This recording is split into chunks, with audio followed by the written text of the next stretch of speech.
Well, to discuss this, I'm joined now by personal finance expert Sue Hayward. Well, thanks for taking time to speak to us here on the programme. Well, many of us are asking here in Europe, of course, if Debenhams can go to the wall, and what hope is there for other stores? Hello, Tux. Well, this is the situation. I mean, so many of us would have thought Debenhams, one of the kind of stalwarts of British retail society, been going, as you say, nearly 250 years.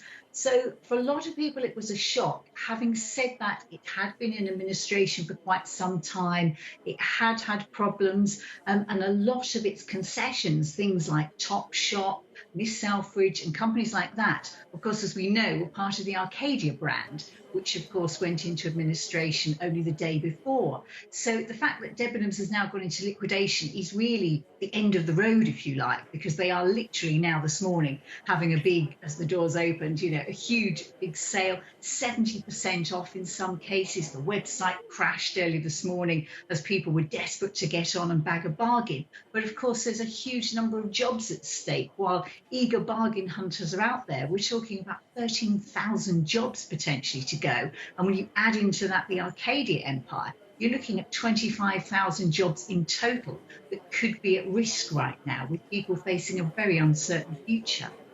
Indeed, it is one which could have massive consequences, not only for them, but also for the UK economy. But how do you see the high street developing? What do you think it's going to look like post-pandemic? Well, it could be a very changed, as you might expect, view. I mean, already you go down most high streets, you see a lot of empty shops. There's a lot of shops that have been taken over even temporarily by charities. I mean, some really interesting research. A consumer group called Bright Pearl put out some research where they were saying actually in the future, 67% of us may well stick to shopping online, shopping away from the high street. So it could be a case that high streets really have to battle even harder to get us back into the high street and find ways of making the whole retail experience fun, which is something a lot of the shopping malls did a few years ago by trying to introduce. There was one up in the Metro Centre in Gateshead when it launched a few years ago. They had a fun fair, they had a roller coaster and all those kind of things to try and make the whole shopping experience fun. And we see cinemas and all these places around the out-of-town retail malls. But having said that, of course, with lockdown during the pandemic, so many people have realised for the very first time that they can shop online, and it's probably a whole lot easier than they thought. So there may be some people who are actually quite hooked on online shopping and may be reticent to return to the high street, even though, of course, there will always be people who prefer to touch the goods, to feel the goods, the whole interaction with people in the shops, and haggling for a bargain as well.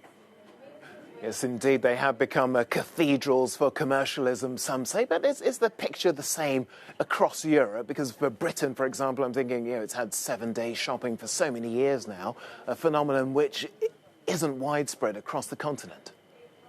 No, it's quite interesting, isn't it? I mean, I've been to quite a few places, and on a Sunday you can walk down the high streets and you suddenly realise that actually the shops are shut. This seems quite unusual when you come from a place, as you say, where the shops are open literally, in some cases with smaller shops almost 24/7, and the high streets 7 days a week. So, it is quite unusual. And I suppose there are people who, when they come to Britain, probably can't quite believe that the shops are open. But having said that, when you head over to America, I mean, I've been to New York several times, and the shops are open really late in the evenings, often 10, 11 o'clock at night is not unusual, and that's not necessarily even in the tourist side of town. So, I think the shops, and certainly at the moment over here, we are going to see some of them opening longer hours in the run-up to Christmas, purely to try and hopefully get people through the doors and spending their money. But of course, however long you open the shops for, there's an argument to say people have a limited amount of money. And in the current climate, many people are feeling the financial squeeze, which means they have limited amounts to actually spend, however cheap the price is. Indeed. Well, I expect there will be plenty of fire sales between now and Christmas. But for now, personal finance expert Sue Hayward, thanks for joining us.